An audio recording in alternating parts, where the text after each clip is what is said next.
नमः शिवाय। हर हर महादेव। हम जानते हैं भगवान शिव शंकर की पूजा करने के लिए बहुत अधिक सामग्री की आवश्यकता नहीं है। हमारे महादेव तो सामान्य बेलपत्र से संतुष्ट हो जाते हैं। उनकी बनाई हुई इस सृष्टि में इतनी सारी चीजें हैं, तो ये बेलपत्र उनका इतना प्रिय क्यों है और इस बेलपत्र का जन्म कैसे हुआ? आइए आज इस रहस्य से पर्दा उठाते हैं। एक दिन भगवान विष्णु और माता लक्ष्मी वैकुंठ में बैठकर बातें कर रहे थे। माता लक्ष्मी ने पूछा, प्रभु मेरे मन में एक सवाल है, अगर आपकी आज्ञा हो तो मैं पूछना चाहती हूँ। विष्णु जी मुस्कुराए और बोले, एक क्यों, आप 100 सवाल पूछ सकती हैं। आप हमारी अर्धांगिनी हैं, आपके पास ये अधिकार है। तब माँ लक्ष्मी ने पूछा, प्रभु आपको सबसे प्रिय कौन है?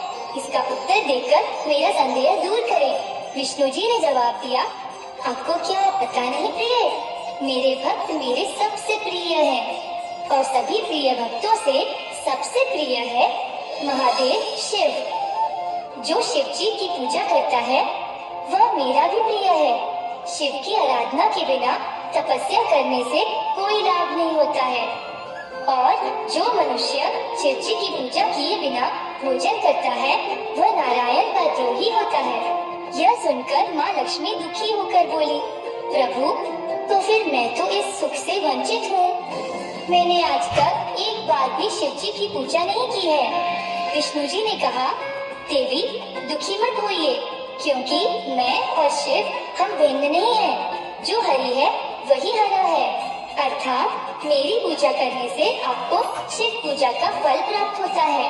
नारायण ने हंसकर कहा, यदि आपको इच्छा है तो कमल के पुष्प से उनका पूजन करो, वे अवश्य प्रसन्न होंगे। अपने पति की बात सुनकर माँ लक्ष्मी शिव जी की पूजा करने के लिए तैयार हुई। फिर एक दिन सुबह सुबह वे संसारी सरोवर से 108 कमल के फूल लेकर आईं और ओम नमः शिवाय का जाप करते हुए शिवलिंग पर अर्पण करने लगी। सर्वोत्तम पूजा के दिन भी माँ लक्ष्मी तालाब से 108 कमल के फूल ले आई। वे एक बार ओम नमः शिवाय का जाप करती और शिवलिंग पर एक कमल का फूल चढ़ाती। इस तरह वे एक के बाद एक फूल शिवलिंग पर चढ़ाती जा रही थी और 2 बार मंत्र का जाप करना बाकी था। तब माँ लक्ष्मी ने देखा कि कमल के पुष्प तो समाप्त हो चुके थे। अरे फूल कहाँ पर है? एक बार नहीं 3 बार गिन चुकी हूँ, कहाँ गए 2 फूल? किसने लिए? माँ लक्ष्मी चिंतित हो गई। अगर 108 कमल के फूल नहीं चढ़ाए तो मेरी पूजा अधूरी रहेगी। अब वह क्या करेंगी? दरअसल देवी लक्ष्मी की परीक्षा लेने के लिए ऐसा किसी और ने नहीं बल्कि स्वयं शिव शंकर ने किया था। लेकिन ये बात माँ लक्ष्मी को नहीं पता थी। वे तो एक ही बात से चिंतित थी कि ये पूजा पूरी कैसे की जाए।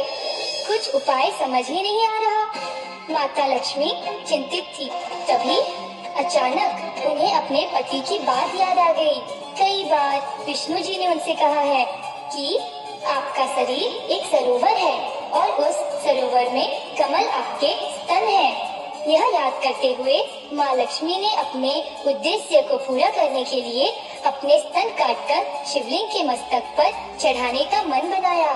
जब तेज धार वाले चाकू से अपना स्तन काटने गई तो वे बहुत प्रसन्न हुए और देवी को नमस्कार किया।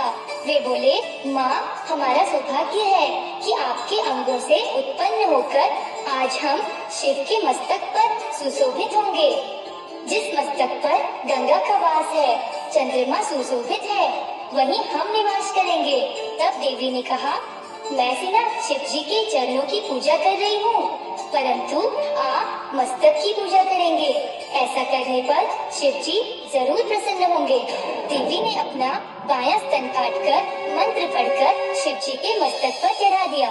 फिर जैसे ही वे दाहिना स्तन काटने को तैयार हुई, अचानक स्वयं शिव शंकर उनके सामने प्रकट हो गए। कैसा दिव्य रूप! चांदी के पर्वत के समान विशाल शरीर, मस्तक पर चांद चमक रहा, जटा से गंगा बह रही, सारा शरीर राख से ढका हुआ। हाथ में त्रिशूल। कितना अद्भुत रूप है महादेव का। माता लक्ष्मी ने शिव जी के दर्शन किए और उन्हें प्रणाम किया। हे महादेव, शिव शंभू, माता पार्वती जिन चरणों की पूजा करती है, योगी जन जिनका नित्य ध्यान करते हैं, उन चरणों की पूजा में ही मेरा समय बीते।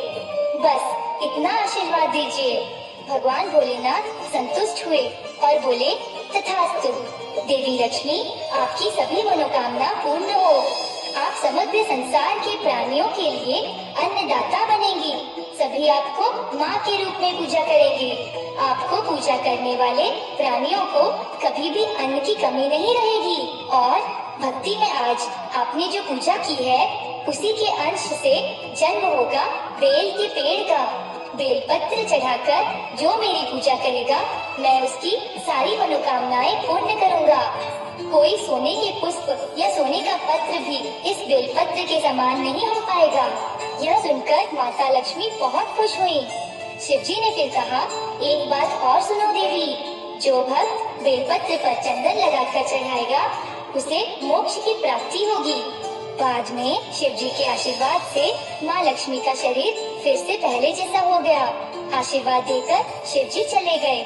फिर तुरंत ही शिवलिंग पर स्तन कमल से बेल के पेड़ का जन्म हुआ। पलक झपकते ही शाखाएं फैल गई। पेड़ बेलपत्र से भरपूर हो गया। इंद्र, विष्णु, महेश तथा सभी देव देवियों ने पुष्प वर्षा की। वे सभी आए और उस पेड़ के पास पहुँचे। फिर एक स्वर में सभी ने कहा, ओम नमः शिवाय, ओम नमः शिवाय, ओम नमः शिवाय।